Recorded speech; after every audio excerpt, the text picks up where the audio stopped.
Two young twin girls, only 10 years old, wandered deeper into the cold, shadowed forest, their loyal German shepherd, Atlas, padding silently beside them.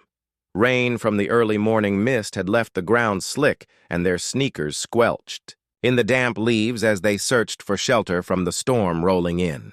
Every snap of a twig, every rustle in the ferns, made Hazel and Ivy glance at one another, wide-eyed, hearts racing. Their curiosity, stronger than caution, pulled them further into the dense woods, the dog's nose leading the way, guiding them. With instincts sharper than their own, and then, almost hidden among thick vines and moss-draped trees, they stumbled upon something that made their breath catch. A hulking, abandoned school bus. Rust and rot covered every surface. Its once bright yellow paint had faded into streaked browns and oranges. Windows cracked or clouded with grime, and vines crept over its edges like fingers reclaiming it from the forest. To an adult, it might have looked like nothing more than a forgotten relic, left to decay. But to Hazel and Ivy, it was alive with mystery, and something about it whispered of secrets that demanded discovery.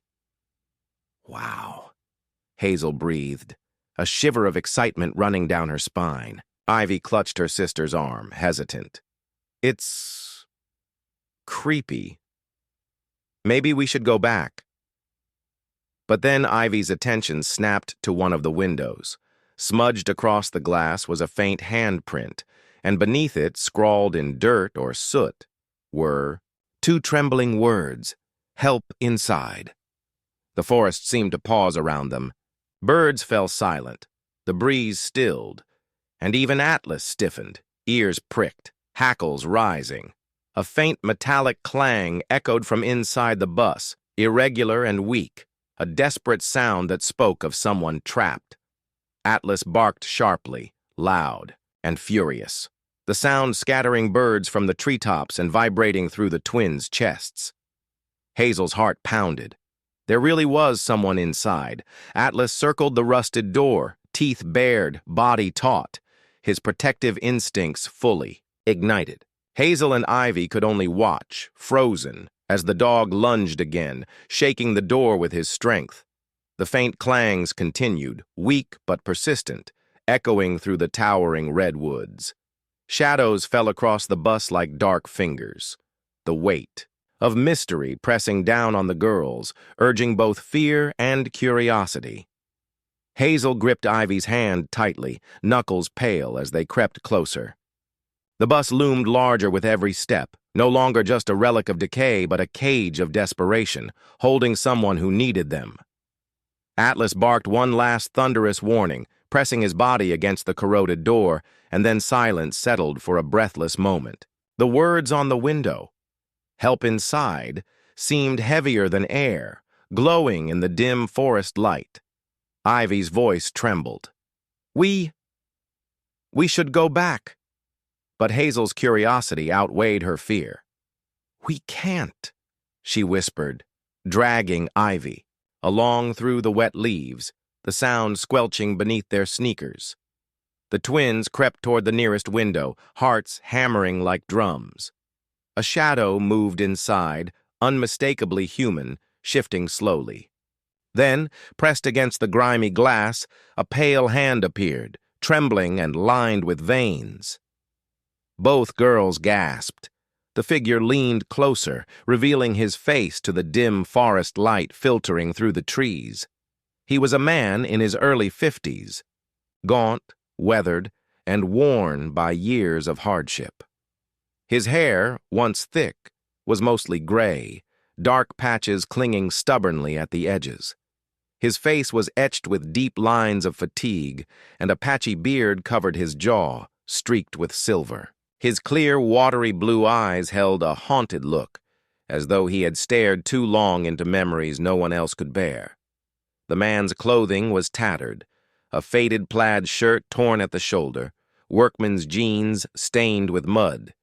He parted, his lips, but no sound came out, only the desperate shape of unspoken words.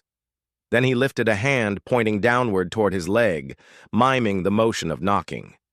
Hazel and Ivy understood immediately. He was hurt. He couldn't walk.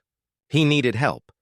Hazel pressed her nose close to the glass, voice barely above a whisper. Are you stuck? The man nodded quickly, eyes wide and pleading. His right leg appeared swollen beneath the fabric, and he pounded weakly on. The inside wall with a piece of metal pipe. Each clang was thinner than the last, growing fainter, yet each struck the girls' hearts like a warning bell. Hazel, Ivy whimpered, tugging at her sister's arm. He's scary. Let's tell Mom and Dad. But Hazel didn't move. She stared at the man, her heart pounding, but something in his eyes stopped her from running. He looked broken, not like a monster, hiding in the woods, but like someone who had been left behind.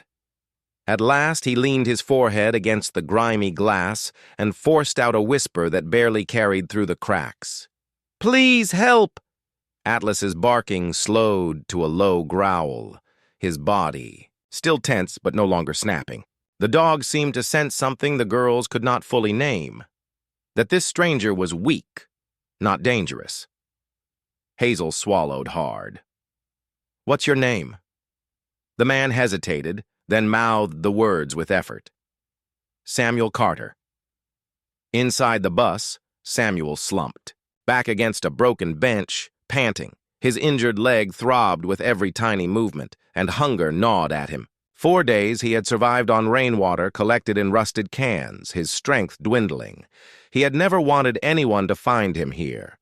Not really, but desperation had driven him to smear the words on the glass, to leave a mark of his fading will. Samuel Carter had once been many things: a father, a soldier, a craftsman.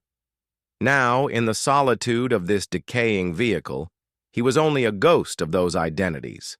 The forest had been his chosen refuge after life had stripped him of everything. But now it felt less like refuge and more like a coffin. And yet through the fogged window, 2 young faces peered in, 2 children whose innocence cut through the shame he had carried for years. Meanwhile, just beyond the forest edge, the life of the town ticked on. Patrol car tires crunched along Main Street as Deputy Rachel Moore made her afternoon rounds. Rachel was 28 with dark auburn hair pulled into a functional ponytail beneath her cap.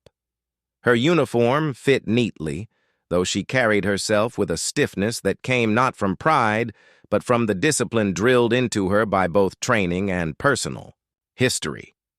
Her eyes were green, steady, but shadowed, hinting at grief unspoken. She waved at the shopkeeper closing his hardware store, checked on the post office door, and then parked at the gas station where old Ben Whitaker leaned against his truck, chewing on a toothpick. "Afternoon, Deputy," Ben said, squinting at her. He was a wiry farmer in his 60s, with sun-darkened skin and a weathered cap pulled low. "You hear it too?" Rachel raised a brow. "Hear what?" Ben jerked his thumb toward the tree-line. Strange noises coming from deep in the forest. "Thought I heard metal banging yesterday. Figured maybe some vagrant camping out. Don't sit right with me." Rachel gave a polite half-smile, though her chest tightened. "Probably just animals, Mr. Whitaker. Wind, branches, maybe a bear. Don't sound like no bear." He spat the toothpick into the dirt. Sounded like a man. Rachel's face stiffened, but she kept her tone even. "I'll keep it on my radar. Thanks for letting me know." She drove off, but the words gnawed at her. Strange noises. A man. The thought was too close, too familiar.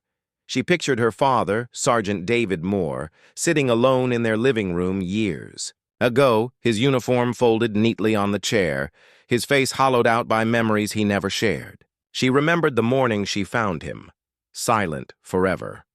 A note on the table apologizing for what he could no longer endure. Rachel's hands clenched the steering wheel.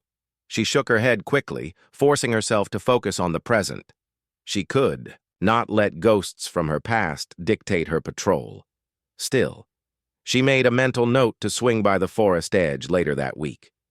Back in the woods, Hazel pressed her palm to the glass, as if bridging the divide between Samuel's prison and their world. Outside, "Why don't you come out?" she asked softly. Samuel shook his head, panic flickering in his eyes. He mouthed words again.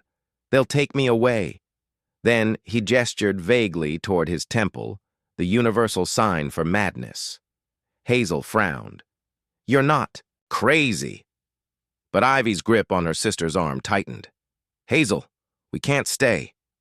What if he's dangerous? What if he's lying?" The girl stared at the man, torn between fear and empathy. He looked fragile, not frightening. His hands trembled as he pressed them together, almost in prayer. "Please," Samuel whispered again, though his voice cracked like broken wood. Atlas stood watchful, tail low, but eyes fixed on Samuel, a silent guardian calculating risk. Hazel bit, her lip, her young heart, torn in two directions. She could feel Ivy trembling beside her, could feel her own pulse race with uncertainty. But one thing was clear. They had stumbled onto a secret that could not be unseen. Behind the grimy glass, Samuel Carter waited, trapped in rust and sorrow, fearful of the world beyond, yet desperate not to be left alone. And as the forest wind rustled through the trees, the twins knew their lives had already begun to shift into something larger, darker, and more fragile than they had ever imagined. Atlas stopped barking and settled into a vigilant crouch, chest heaving, eyes fixed on the figure beyond the grimy glass. Hazel and Ivy stood so close to the bus that damp ferns brushed their knees. Up close, the words, "Help inside," looked raw, as if written by a shaking hand. The man pressed his palm to the window again. Beneath the gray stubble and wind-chapped skin, he had the lean, wiry build of someone who had once been strong and careful with his body. When he spoke, the sound leaked through a hairline crack, along the window's edge. "My name is Samuel." "Samuel Carter," he swallowed. "Legs bad. Been here a few days." Hazel glanced at the rusted door, at the seized hinges like welded scars. "We can't open this," she whispered. "Is there another way?" Samuel flicked his gaze toward the driver's side, small vent near the front. "Rust is thin." He gestured, and Atlas, as if understanding, moved first, sniffing, then pawing toward a low metal louver just behind the tire. Hazel knelt, pressed her fingers to the rust, and felt it crumble. Ivy found a broken stick and pried gently until a panel gave with a rasping sigh. Cold air flowed in. Thesmol of old metal and damp fabric wafted out. Samuel's face softened with relief.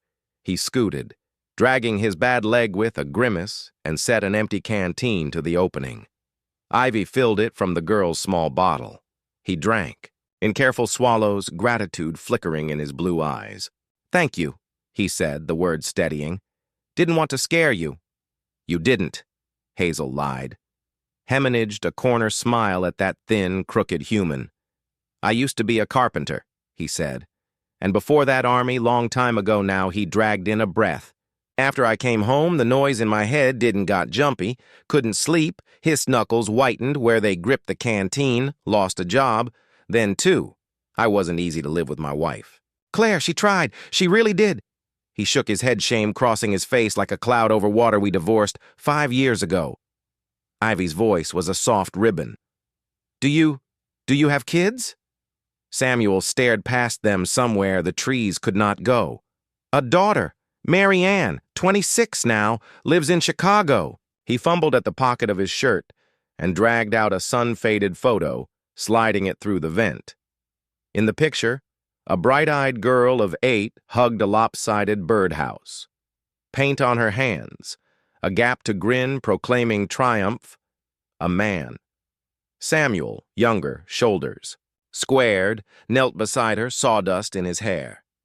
Hazel smiled despite the knot in her throat. "You made that?" "She did," Samuel said, a small pride warming his voice. "I held the nail." She swung the hammer. The warmth dimmed. "We haven't talked in years, not after I drifted." He tapped his temple once almost angrily. "It pushes people away. I didn't want her to see me like this." Silence gathered, full and careful. The forest hummed its patient chorus. Atlas lay sphinx still, the weight of his head on his paws, his ears pricked as if he were taking testimony. Hazel, trying to breathe through the ache in her chest, pointed at the floor of the bus. "How did you end up here?" "Storm blew through last week," Samuel said. "Shelter was better than open ground. Then my leg caught between a bench and the frame when I slipped. I thought I could work it loose. Couldn't. No phone, no one around. Thought if I wrote, someone might see." He nodded toward the smeared words on the glass. The admission came like a confession. "I'm not proud of the hiding, the VA line, the waiting, rooms. I kept choosing quiet over help. Quiet turns into a cage." Hazel and Ivy looked at each other. For a moment, he was not a stranger in a ruin, but the shape of a father-sized sorrow waiting to be named. "Listen," Samuel said softly, his voice lowering as if he were about to tell a secret to the trees. "There's something I want you to see." He braced his palms, pushed himself backward with a hiss of pain, and groped beneath a torn runner. Metal squealed. Somewhere inside, a loose panel grated against a hidden edge. He grunted, worked, and finally tugged a small wooden box free of its cradle in the floor. He set it where the light could reach and slid it carefully toward the vent. Hazel caught the box. It was smooth with age, the lid beveled, the corners joined by neat dovetails. Even after years of neglect, it had the quiet dignity of something made by hands that knew patience. A brass latch resisted, then clicked. Inside lay a cloth-wrapped journal, its leather burnished, its edges frayed like a loved coat. Hazel lifted it with both hands, reverent without meaning to be. On the first page, a neat hand had written, "Property of Thomas Carter, 1962. Below it, in darker ink, a sentence underlined twice. "A man is what he builds with his own 2 hands." Ivy ran a finger under the words, sounding them out in a whisper. The line settled between them as if it had always been waiting there. "My father," Samuel said, "a cabinet maker. He taught me how to read wood the way some folks read music. Grain like a melody, knots like drum beats. When I got back from overseas and the nights got loud, he'd put a block in my hands and say, 'Shave it thin, son. Let the noise fall away in curls.' Agave a breath of a laugh. He passed a long time ago. I kept his journal. When I found this bus, I thought maybe I could fix it, make it something that holds more than rust." Hazel closed the box gently. "You could," she said, as if it were fact. A robin chattered far off, a voice floated through the trees, blurred by distance, but unmistakable in its concern. "Hazel! Ivy!" The girl stiffened. Samuel's expression tightened, not with malice, but with panic's quick shadow. "If you tell, they'll take me somewhere," he whispered. "Maybe that's right. Maybe it's even safe. But I'm not ready to vanish yet." He lifted a hand, fingers trembling. "I'll let you go. I just needed someone to know I'm real." Ivy glanced at Hazel, eyes shiny. Hazel swallowed. She had imagined secrets would feel like treasure. This one felt like a weight with a heartbeat. Another. "Call! Closer now!" Daniel's voice this time, rougher, impatient. "Girls, can we come back?" Ivy asked. Words tiny as the vent. Samuel blinked, surprised, then nodded once, as solemn as a promise. "There's nothing here worth stealing," he said, gesturing around at the ruin. "Only a man trying to remember how to build." His gaze fell to the journal. The quote, "The past," he could still touch. And trying to be someone his daughter might answer. Hazel tucked the box back through the opening. "This belongs with you," she said. "We'll bring water and food if we can." She hesitated, then added, "We won't tell anyone today." Atlas Rose gave a quiet, serious woof, as if approving the terms of a pact, and nudged Ivy's elbow with his nose. The girls replaced the rusted panel as best they could. brushed dirt over their tracks, and stood. Hazel took one last look at Samuel through the fog glass. He wasn't less frightening now. He was more complicated, a bundle of splinters and soft, wood of ache and skill. "Tomorrow," she mouthed. He lifted 2 fingers in a small salute, and for a heartbeat, his eyes weren't haunted. They were simply grateful. Back at the picnic clearing, the air felt thinner, like it had been used up by worry. Eleanor stood with her hands on her hips, anxiety sharpening her gentle face. Daniel strode the perimeter, scanning the treen with a foreman's impatience. "You let them go too far," he said, though he wasn't sure if he meant her or himself. "They were just at the edge," Eleanor replied, voice tight. "It's a park, not a highway." She shaded her eyes and called again. "Hazel Ivy." Daniel dragged a hand through his hair. "We can't keep doing this. Portland called me back. The site's approved. More pay, better insurance. Maybe we should take it." There was a plea under the certainty, a tremor under the math. Eleanor's jaw worked. "And uproot them in the middle of summer. Away from your mother. From my job." She exhaled slowly as if releasing a trapped bird. "I'm not saying no. I'm saying they're 10. Stability matters." "Stability doesn't pay for braces," he shot back, then winced at himself. "I'm sorry. I just Hazel Ivy?" she called, throat raw with fear now. Their voices traveled through the redwoods like pebbles tossed into a well, echoes on echoes. The girls, already hurrying back with Atlas leading, heard the fear inside their names and broke into a run. Behind them, hidden in the cathedral shade, a man in a rusted bus pressed his hand to a leather journal and whispered to the quiet, "A man is what he builds." He did not know it yet, but 2 children and a patient dog had just given him the first plank. The following day dawned with a veil of gray clouds stretched across the redwood ski. The air smelled of wet bark, and the canopy dripped in slow, measured drops from the storm that had passed overnight. Hazel and Ivy were restless, even before breakfast was laid out on the picnic blanket. Their father was distracted with phone calls. Their mother bent over a paperback novel, and Atlas lay, sprawled beside the fire pit, ears flicking at every sound. Hazel nudged her sister with her elbow. "We should go now." Ivy looked toward their parents, but they'll notice. Not if we're quick.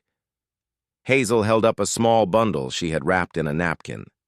2 pieces of bread spread with peanut butter and a tiny bottle of water she had slipped from the cooler. Her determination lit her eyes, an energy Ivy had come to recognize and reluctantly follow. Atlas rose the moment they did, shaking his coat, his tail swaying, but his gaze sharp. He seemed to understand without words, patting behind them as they slipped back into the ferns and bracken, feet soundless on the damp earth. The bus loomed as it had before, an iron carcass in the undergrowth. But to the girls, it no longer felt like a ghost. It felt like a place tethered to a secret mission. Atlas approached first, nose low, growling softly at nothing in particular, at shadows, at birds, at the memory of fear itself. Hazel crouched at the vent they had pried open and tapped gently. Inside, Samuel stirred. He looked weaker than the day before, his cheek hollowed, his beard ragged. Yet when he saw the girls, his lips cracked into something that wanted to be a smile. "You came back," he rasped. Hazel pushed the bundle through. "It's not much." Samuel opened it with trembling hands. He chewed slowly, reverently, as though each bite were a prayer. "Better than anything I've had in a week." His eyes glistened. "You shouldn't waste your food on me. It's not wasting," Ivy said softly, almost hiding behind her sister's shoulder. "It's helping." Atlas settled at the base of the bus, his head on his paws, but his ears never stopped swiving. Every rustle of leaves, every crack of twig drew a low, warning rumble from his chest. He was more than a companion. He was the sentry of their pact, Samuel leaned against the broken bench seat, his breath unsteady. "Nights are the worst," he said after amendment. "I wake up not knowing where I am. The desert, the screaming, the sound of metal tearing apart. I swing. I break things. Once I woke, with my hand bleeding because I'd smashed glass without knowing." He looked down, ashamed. "That's why I stay away. Safer if walls take it than people." Hazel and Ivy exchanged wide-eyed glances. Their hearts beat faster, not in fear of him, but in sorrow for the weight he carried. "Does it ever stop?" Hazel asked carefully. Samuel's jaw flexed. "It dulls if you keep busy. If your hands are working, but alone, the noise finds you." His gaze softened as he looked at them. "You two shouldn't carry this burden. Promise me you won't tell anyone." "Not yet. Not until." He trailed off as if unsure what until meant. Hazel nodded firmly. "It's our mission to help you." Ivy hesitated, chewing her lip. Then she whispered, "A secret mission." Samuel's laugh was low, raw, but genuine. The sound of someone reminded that laughter existed. That same morning, across the ridge where the forest thinned into fields, Ben Whitaker adjusted his worn cap and squinted at the ground. A farmer in his late 60s, his back was stooped, but his eyes sharp, honed by decades of watching for signs of predators in the soil and sky. His hands, scarred and tanned, rested on the handle of a hoe as he studied the faint impressions pressed into the mud. "Children," he muttered. "No reason for children to wander this far." The prints were small, side by side, and they threaded closer toward the woods where the bus slumbered. Beside them, paw prints sank deep, larger than a stray dog's. Ben pursed his lips. He knew the forest kept secrets. Sometimes they were harmless. Foxes, raccoons. Sometimes they weren't. His jaw tightened. He climbed into his pickup and drove toward town. At the sheriff's outpost, he found Deputy Rachel Moore hunched over a cluttered desk. She was in uniform, her auburn hair tied back neatly, her posture brisk, despite the fatigue shadowing her green eyes. Rachel was methodical, the sort of officer who carried her notebook everywhere, filling its pages with neat script, even when others dismissed a case. "Morning, Deputy," Ben greeted. "Got something you should see." Rachel looked up, patient but wary. "Mr. Whitaker, what's on your mind?" "Tracks out by the old service road," Ben said, planting his hands on the desk. "Small ones, kids, maybe. And a big dog heading into the thick, too deep for play. And I heard noises 2 nights running, metal banging. Something ain't right." Rachel's brow furrowed. "Probably campers." Ben shook his head. "No campers leave prints like that, and no campers." "Hide!"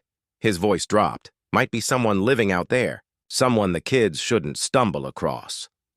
Rachel tapped her pen, the weight of his words striking somewhere deeper. She pictured again her father, how his silence had grown walls around him until there was no door left to open. "All right," she said at last. "I'll check it out." Miles away, in a tidy apartment overlooking a busy Chicago street, Mary Ann Carter sat at a desk cluttered with unopened mail. 26 years old, she had her father's clear blue eyes, but none of his roughness.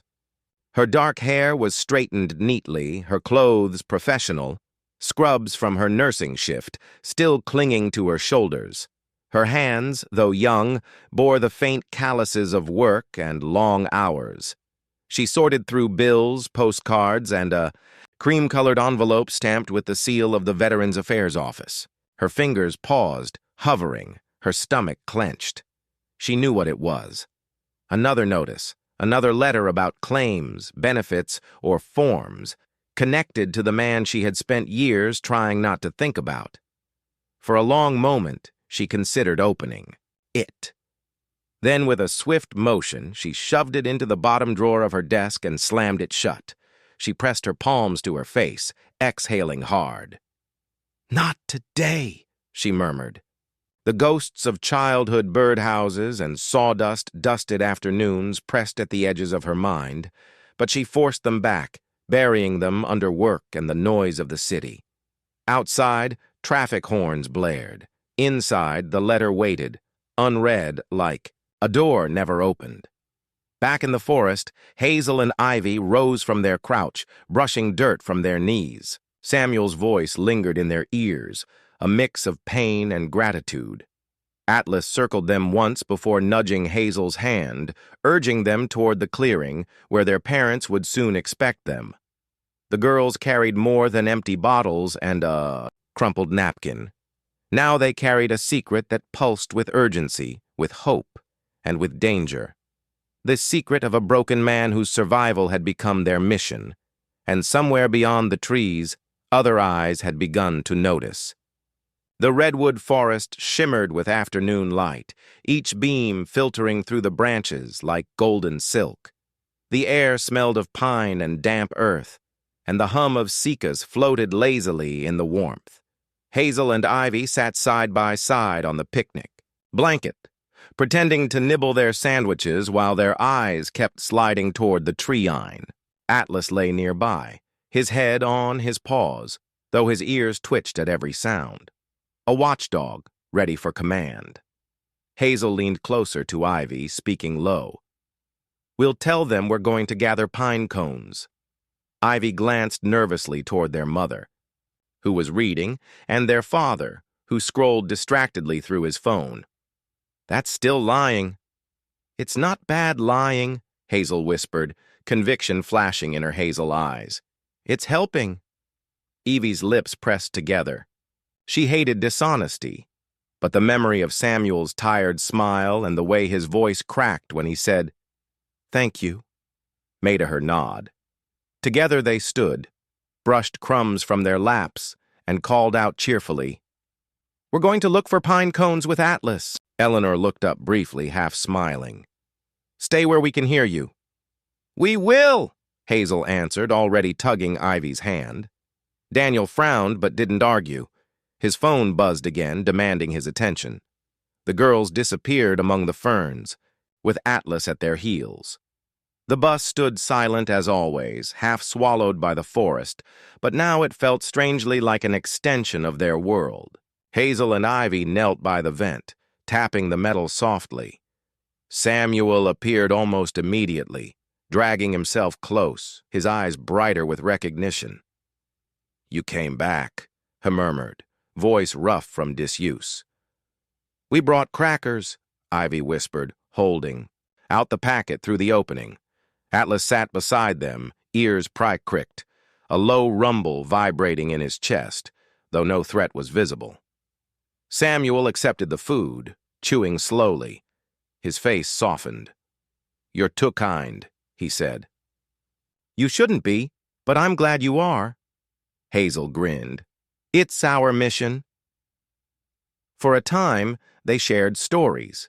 The girls told him about their school projects, about how Atlas had once stolen a pancake from the kitchen table.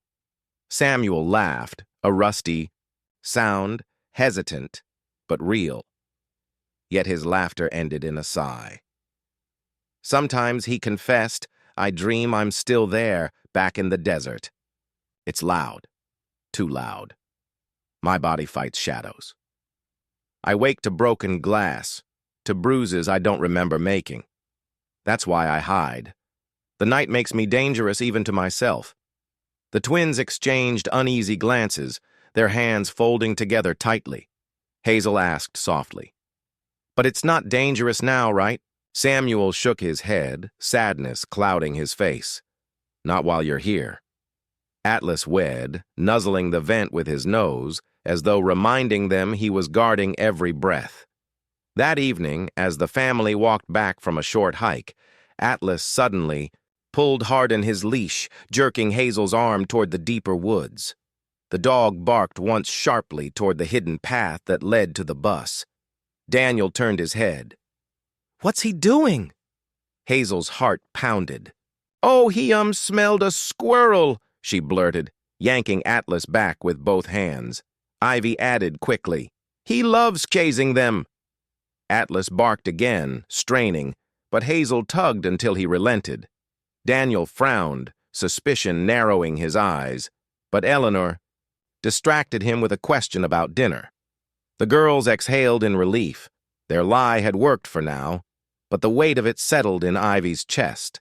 She glanced at Hazel, who only pressed her lips in a line, her determination hard as stone.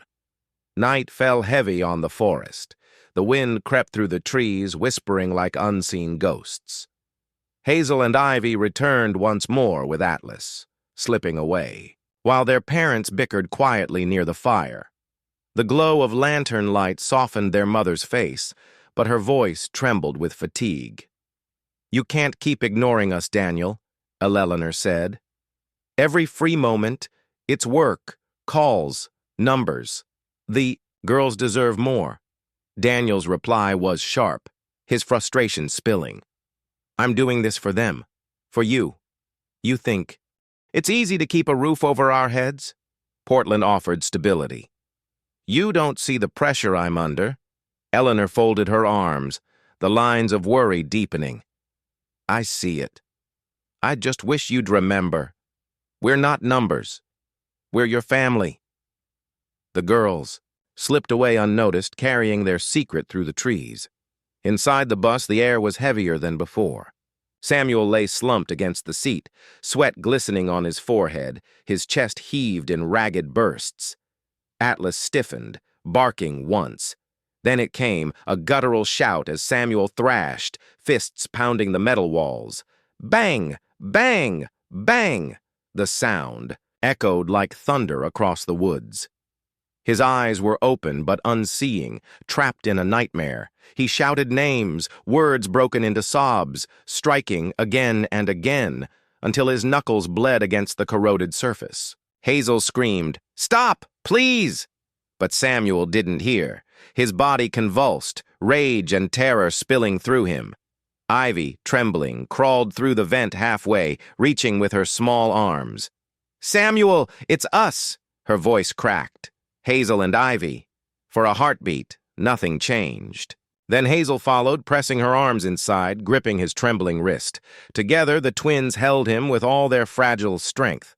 "Wake up," Hazel begged. "You're safe." Slowly, like a storm receding, Samuel's body went still. His head fell forward, shoulders shaking with sobs. Tears streaked through the grime on his cheeks. "I can't," he choked. "I can't carry it anymore." Hazel, eyes wet, leaned her forehead against his arm. "You don't have to. Not alone." Samuel's breath hitched. For the first time in years, he let the tears come freely. And for the first time in years, someone was there to hold him. Atlas wed softly, pushing his muzzle against the vent as though sealing the circle of comfort. Far away, under the fluorescent lights of the sheriff's outpost, Deputy Rachel Moore leaned over a map spread across the table. Her auburn ponytail brushed her shoulder as she traced a finger over the forest boundary. Reports had been piling up. Strange noises, glimpses of movement. The sheriff, a stocky man with thinning hair, tapped the table with impatience. "Rachel, I want you on this. Check the service roads. See if someone's squatting out there. Folks are getting nervous." Rachel nodded, her green eyes cool but shadowed with memory. "I'll take the assignment," the sheriff added. "And be thorough. We don't need trouble in Redwood." Later that evening, Rachel parked her cruiser at the edge of a disused trail. She crouched, her flashlight sweeping across the ground. Tire marks faint but real, curved into the undergrowth. Old, weathered, but undeniable. She knelt, brushing her gloved hand across the imprint, her mind tightening with suspicion. "Somebody's living out here," she whispered. The night air stirred. For an instant, she thought she heard metal echoing faintly through the trees. Her heart clenched, memories of her father's rages behind closed doors, flashing sharp and painful. She straightened, jaw firm. If there was someone hiding, she would find out. Back at the campsite, Daniel and Elalanor sat apart, the silence between them filled with unsaid words. The fire crackled, throwing sparks into the dark. The air was thick, with tension, an invisible storm brewing inside their family, even as another storm raged unseen in the woods. The morning began with a pale light threading through the canopy, the kind that revealed every breath of mist clinging to the redwood trunks. Birds called softly from above, but the forest seemed heavier than usual, as though it knew secrets were about to surface. Hazel and Ivy moved carefully along the narrow trail, Atlas padding close by their sides. Each step felt urgent, their small hands clutching the cloth bag that carried crackers and another bottle of water. Hazel whispered, "We'll be quick today. We don't want anyone to notice." Ivy nodded, though her eyes flickered nervously. She hated the lie they had told their parents again. Another excuse about pine cones and wildflowers. Atlas seemed to share her unease. His ears were perked, his nose working the air as if danger clung invisibly to the breeze. When the bus came into view, the girls felt a pang of relief. Samuel's shadow shifted inside, waiting. Hazel crouched to the vent, ready to slip the food through when Atlas's growl rumbled low and sharp. The crunch of footsteps followed. Not theirs, not Samuel's. Someone else was approaching. Hazel's heart thundered. Ivy clutched her sister's arm. From the trees stepped a woman in a khaki uniform, auburn hair tied into a ponytail beneath her cap. Deputy Rachel Moore. Her green eyes were sharp, but not unkind, scanning the clearing with the trained caution of law enforcement. Rachel froze when she spotted the bus. Then the two children crouched at its base. "Girls!" she called, voice firm yet gentle. "What are you doing here?" Hazel's throat went dry. Ivy tried to answer, but no words came. Atlas planted himself between the twins and the deputy, his body stiff, a warning in the curl of his lips. Rachel lifted her palms slightly. "Easy, boy." Her eyes softened as they fell on Hazel and Ivy. "I've been hearing reports, strange noises in these woods, tracks. Now I need you both to tell me the truth. Is someone in that bus?" The twins exchanged terrified glances. Hazel shook her head instinctively, but Rachel's gaze was steady, unwavering. Finally, Ivy whispered, "Yes." Rachel exhaled slowly, not triumphant, but burdened by confirmation. She approached carefully, her boots crunching over the undergrowth. Hazel clutched Ivy's hand, tears stinging her eyes. "Please," she begged, "don't hurt him." Rachel crouched, her voice gentler now. "Who is he?" "His name is Samuel," Hazel whispered. He's hurt. He needs help." Rachel's jaw tightened. She looked at the corroded bus, the grime-streaked windows. A voice from her past rose unbidden. Her father's desperate, broken. "The nights never end, Rachel. The war doesn't end." She blinked hard, forcing the memory away. "Step back," Rachel instructed. "I need to see him." The girls hesitated, but obeyed, Atlas standing guard as Rachel moved to the rusted door. She pushed. It groaned, resistant, but gave enough for her to squeeze through. Inside, the smell of mildew and rust clung thick in the air. Samuel Carter sat slumped against a broken bench, his hair wild, his beard unkempt. His leg was bandaged with strips of cloth, his hands trembling as he clutched the wooden box near his chest. When he saw the deputy's uniform, his face went ashen. "No," he rasped, trying to push himself back. "Not you. Not again." His eyes darted around like a trapped animal. "You'll take me. Lock me up." Rachel's heart clenched. She had seen that fear before, in her father, in the veterans who sometimes staggered into town looking for solace and finding only bureaucracy. She knelt slowly, her voice low. "Samuel Carter?" He nodded stiffly, sweat beading his brow. "I'm Deputy Rachel Moore," she said. "I'm not here to hurt you, But you can't stay like this alone in the woods. It isn't safe. His voice cracked. Safer than cages. Safer than the questions, the paperwork, the waiting lines that never end. He gripped the box tighter, his whole body shaking. I can't go back to that. Rachel looked at him for a long moment. In his haunted eyes, she saw their reflection of her father, the man who had fought demons in silence until silence took him entirely. She swallowed, forcing down the burn in her throat. I understand, she whispered. More than you think. My father, he was like you. He didn't make it. Her voice faltered, then steadied. I won't let that happen to you. But this isn't living. We have to find another way. Samuel stared at her, breath ragged, torn between mistrust and longing for hope. His eyes darted toward the vent where Hazel and Ivy pressed close, listening. Their faces, so open and earnest, anchored him in the present. Rachel extended her hand. Palm open. Let me help. For a moment, Samuel did nothing.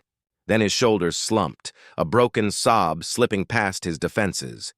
He didn't take her hand, but he didn't push her away either. And for Rachel, that was enough. At the campsite, Eleanor paced the clearing, her book discarded on the blanket. They've been gone too long, Daniel. Too long. Daniels hoved his phone into his pocket, guilt flashing across his face. I'll go look. But before he could, Hazel and Ivy emerged from the tree-line, Atlas bounding beside them. Eleanor rushed forward, gripping their shoulders. Where were you? Hazel froze, her throat burning with the weight of truth and lies. Daniel's eyes narrowed. You've been hiding something. The girl's cheeks flushed crimson. Ivy's lip trembled. Finally, Hazel burst into tears. Please, please don't be mad. If you saw him, you'd understand. See who? Eleanor demanded, voice sharp with fear. Hazel's sobs came harder. Samuel, he's hurt. He needs us. Daniel stiffened, his protective instincts flaring. Samuel, who is that? What have you been doing? Eleanor looked from one twin to the other, her own heart breaking at the terror in their eyes. We'll talk right now. No more secrets. Hazel wiped her face with her sleeve. If you just meet him, you'll see. He's not bad. He just needs help. Their parents exchanged a glance heavy with shock and anger, but also with the undeniable truth. Their daughters were hiding something too big to ignore. Far away in her Chicago apartment, Marianne Carter sorted laundry in silence. The day's exhaustion clung to her shoulders like lead. She opened a drawer to put away socks and froze. There, lying at top a stack of unopened mail, was an old photograph. It had slipped from a folder she hadn't touched in years. The image showed hair as a child. Her hair in braids, her arms around a wooden birdhouse. Beside her knelt her father, younger, smiling, sawdust on his shirt. Marianne's breath caught. Her hands shook as she traced the edges of the photo. Her chest ached with a swirl of emotions, grief, anger, longing. She pressed the photo to her heart, closing her eyes. Dad, she whispered, her voice cracking. For the first time in years, she allowed herself to wonder where he was and if he was still alive. Still, the sun slid higher into the canopy, scattering shafts of golden light across the forest floor. The bus, once a monument of decay, looked a little less haunted that morning. Its rust still clung stubbornly to the frame, but laughter and the scrape of small hands pulling weeds gave it a pulse it had not known in years. Hazel dragged a fallen branch away from the entrance, her sneakers caked with mud. Ivy followed close, her face flushed with effort as she carried a bundle of old leaves. Atlas circled the bus in wide loops, nose to the ground, a vigilant protector scanning for trouble. Rachel stood near the doorway, sleeves rolled to her elbows, her auburn ponytail frayed by the damp air. She had set her deputy's cap aside, choosing to look less like an enforcer and more like a neighbor lending her hands. That's good, girls, she said warmly. Clear the brush so no one trips coming in or out. Hazel grinned, dirt streaking her cheek. It's like fixing up a secret clubhouse. Not so secret anymore, Rachel said with a faint smile, glancing toward the bus. Inside, Samuel Carter leaned heavily on a makeshift crutch he had fashioned from a broken length of wood. His body was thinner, his face still lined with weariness, but there was a spark of determination that hadn't been there before. He had pulled one of the cracked benches forward and was prying at its frame with a rusty screwdriver. Sweat dampened his temples. "You shouldn't push yourself," Ivy said softly from the doorway. Samuel paused, then gave her a tired smile. "If I can fix just one thing in here, maybe it'll remind me who I used to be." His voice was gentle, his words almost a prayer. Rachel stepped inside, surveying the dim interior. She could still smell mildew, but the shafts of sunlight breaking through freshly wiped windows hinted at possibility. "This isn't permanent," she said carefully, "but at least it'll be safe for now." Samuel nodded once. "Safe is more than I've had." Back at the campsite, Eleanor Miller brushed crumbs from the blanket. Her mind not on lunch, but on her daughter's tearful confession the night before. Hazel and Ivy had begged them to come see the man in the woods. Eleanor's heart was pulled in two directions: anger at their deception and worry that something darker was hiding in their secret. Daniel, meanwhile, looked stormy, his shoulders hunched, his jaw set tight, his thoughts swirling with protective instinct. "If this is what they've been hiding, we need to put an end to it," he said. "It's reckless. They believe he needs help." Eleanor reminded him gently. "You saw Hazel's face." She wasn't lying about that part. Reluctance flashed in Daniel's eyes. "Then we'll see for ourselves. But if he's dangerous, then we'll do the right thing," Eleanor finished, though her tone carried less certainty than she hoped. Later that afternoon, Rachel met them at the trailhead. Atlas trotted proudly ahead, tail swishing like a banner as Hazel and Ivy guided their reluctant parents into the clearing. The bus rose before them, no longer hidden by brush. Daniel's first. Instinct was caution. His hands curled into fists at his sides. But when Samuel emerged slowly from the doorway, leaning heavily on his wooden crutch, the sight disarmed them. Samuel looked nothing like a threat. His hair was tangled with silver, his beard unkempt, but his eyes, clear blue, weary yet warm, held no malice. He lowered his gaze respectfully, voice trembling. "Mr. and Mrs. Miller, I never meant for your children to lie. I'm sorry for that. He struggled to steady himself, his crutch digging into the earth. "I've been alone too long. They saw me when no one else did." Eleanor's hand tightened around Daniel's arm. There was no menace in Samuel's posture, only fragility. Daniel frowned, then asked bluntly, "You a veteran?" Samuel nodded. "Yes, sir. Army carpenter before and after. PTSD. Took the rest." His words cracked, shame seeping through. "I didn't want to be found, but they found me anyway." The clearing was silent, but for the breeze. Hazel stepped forward, tears bright in her eyes. "See? He's not bad. He just needs us." Eleanor crouched, drawing both girls close. "You shouldn't have kept secrets." But she looked back at Samuel, at the quiet dignity that had survived his ruin. "Maybe you were right." Daniel's jaw loosened. He gave a slow nod. "If he's staying here, he won't do it alone." For Samuel, the word struck, like sunlight through storm clouds.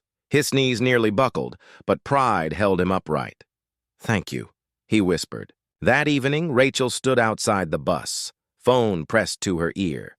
Her voice was low, her tone careful. On the other end, Mary Ann Carter listened in silence, her hand pressed against her mouth as tears pulled in her eyes. Rachel had introduced herself gently, explaining who she was, how her patrol had led her to a rusted bus, and how two little girls had discovered the man inside. She spoke of Samuel's fear, his injury, and his determination to fix even a broken bench as though it meant fixing himself. Marianne could barely speak. Memories flooded her. The smell of sawdust, the sound of nails hammered into wood, her father's laugh when she painted her first birdhouse. "He's alive," she whispered, voice cracking. "Yes," Rachel said. "And he's not beyond saving. He needs you, Marianne. Whether you're ready or not, he still needs you." On the line, Marianne wept quietly. She had buried her father in grief years ago, telling herself he was gone in everything but name. Now the truth broke her open. "Tell him," she whispered through sobs. "Tell him I never stopped hoping he'd find his way back." Rachel's own throat tightened. "I will." She ended the call, her green eyes glistening, and looked toward the bus where Samuel's shadow moved within. For the first time in years, he was not alone, and perhaps neither was she. On the edge of the clearing, another figure had come unnoticed.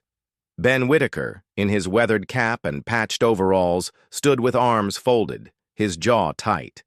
He had come ready to march into town and report what he'd found. But when his gaze fell on Samuel, thin, limping, yet carefully sanding the edge of a broken wooden chair, Ben faltered.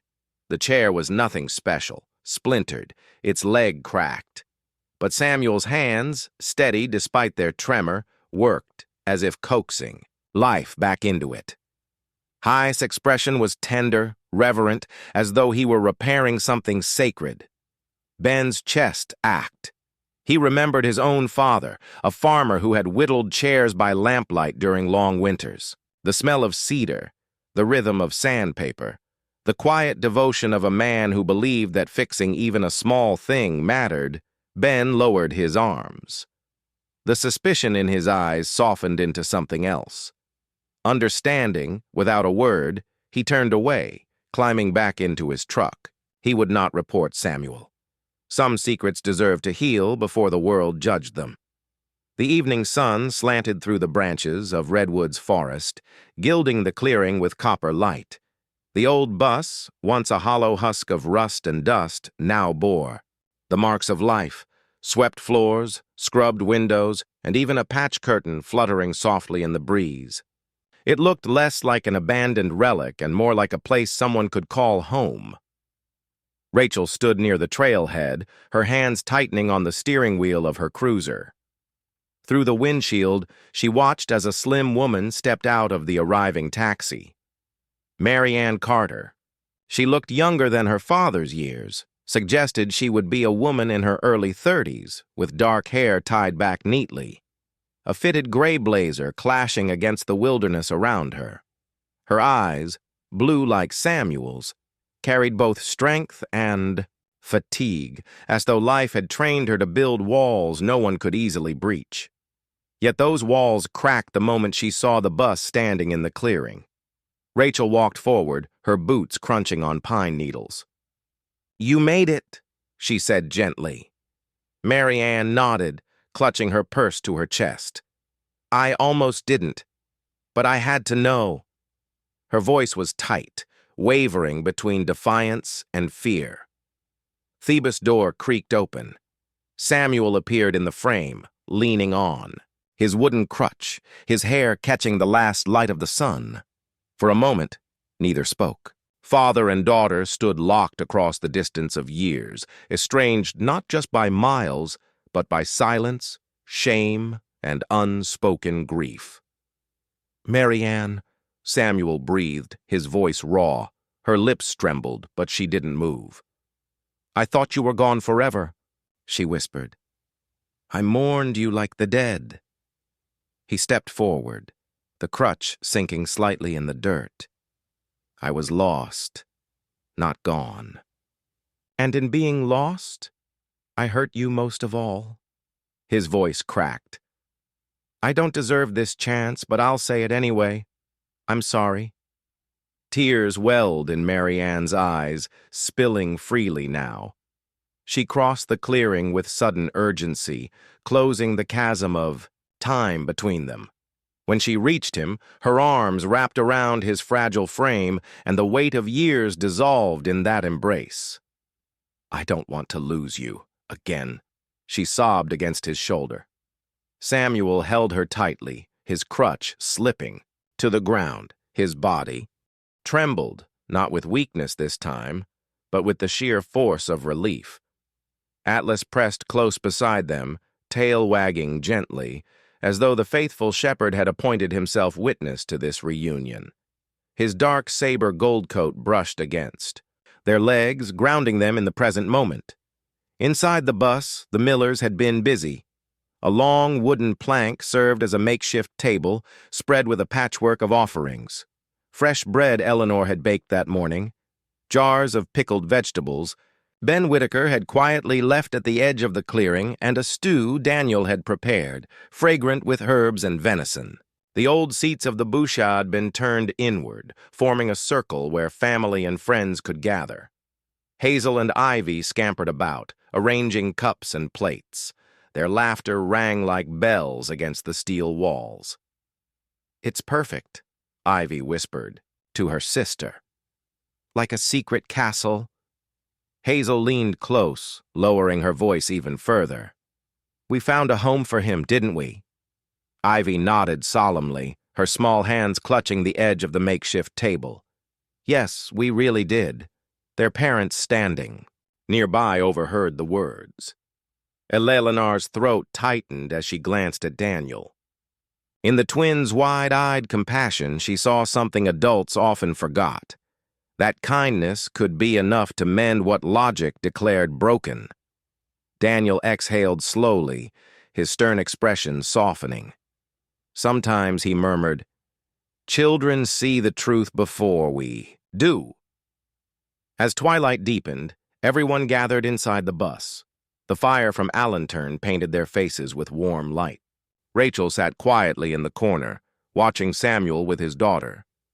Mary Ann had taken a seat beside him, her hand resting on his, unwilling to let go. The sight pierced Rachel's heart with a bittersweet ache. She remembered her own father, how she'd lost him too. Soon, how the ache of absence had never fully healed. But tonight, in witnessing this reunion, something shifted inside her. A wound she had long carried seemed to knit a little tighter, soothed by the simple fact that not all fathers were lost forever. Samuel looked around at the circle of faces. The Millers, Rachel, Mary Ann, even Atlas sprawled comfortably at his feet. His eyes glistened, but his smile was steady. "I thought my story had ended in silence," he said softly. "But you've all given me a new chapter. For the first time in a long time, I have hope." No one spoke for a moment. The only sound was the rustle of leaves outside, the forest cradling their fragile circle of light. Then Mary Ann squeezed his hand and whispered, "This time we'll face it together." Later, they gathered outside around a small fire. Sparks leapt into the sky, dancing among these stars. Hazel and Ivy roasted bread on sticks, giggling when theirs fell into the flames. Atlas prowled happily around the circle, occasionally nudging a hand or licking a crumb from the ground. Rachel tilted her head back, watching the stars through the canopy. Eleanor leaned against Daniel's shoulder, her earlier anger replaced by quiet peace. Samuel sat between his daughter and the twins, the firelight softening the lines of his face. He looked less like a man haunted and more like a father returned from a long journey. The laughter of children rose above the crackle of flames. For the first time in years, it mingled with Samuel's own, low, rough, but genuine. The bus stood behind them, no longer a husk, but a symbol, not just of shelter, but of forgiveness, compassion, and the fragile miracle of second chances. As the flames flickered and the stars bore silent witness, Redwood's forest held within it, not just an old bus, but a home remade, a story healed, and a family reborn. At the end of this story, what shines through is the quiet reminder that miracles are not always thunderous or grand. They can be found in the smallest acts of kindness, in the courage of children who choose compassion, and in the broken man who dares to believe in love again. Perhaps it is no accident, but the gentle hand of God guiding weary hearts back together, showing us that redemption and healing are always possible when we open ourselves to grace. In our daily lives, we too can become instruments of such miracles, by forgiving, by reaching out, by choosing to see the humanity in those the world forgets. Every small gesture of compassion builds a brighter home for someone lost in the shadows. If this story touched your heart, we invite you to share it. Leave your thoughts in the comments and subscribe to the channel for more stories that remind us of the light we carry. May God bless you and keep you wherever you are, and may His love guide your path.